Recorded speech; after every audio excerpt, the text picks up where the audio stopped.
Quddiem il-Maġistrat Franco De Pasquale xedt l-eks-Sindku Nazzjonalista ta' Taslima Niki Dimek fil-każ ta' libell li fetaħ is-Segretarju Ġenerali Pawlu Borċolovier kontra l-Media Today. Niki Dimek xedt kif ftit minuti qabel il-laqgħa tal-Kunsill Borċolovier kien ċempillu talbu biex fil-kuntratt ta' riċiklaġġ tal-iskart jagħti preferenza lil kumpanija Green Empty li ċ-Chairman tal-Bord tad-Diretturi tagħha huwa Vince Farrugia, ex-kandidat nazzjonalista l-elezzjoni tal-Parlament Ewropew u Direttur Ġenerali tal-GRTU. Dimek spjega kif għal dan it-tender kien ħareġ sejħa ta' interess u li żewġ kumpaniji, il-Green MT u l-Green Pack applikaw bil-Kunsill kellu laqgħat separati mad-diretturi taż-żewġ kumpaniji.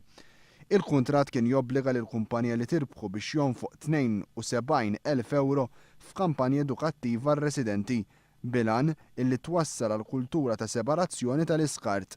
Dimek qal li wara t-telefonata minn Pawlu Borċolovier huwa ma ffirma l-ebda kuntratt u li kollox baqa' pendenti sakemm tneħħa mill-uffiċċju u ġie ffirmat mis-Sindku Nazzjonalista ta' Warajh Joanna Gonzi.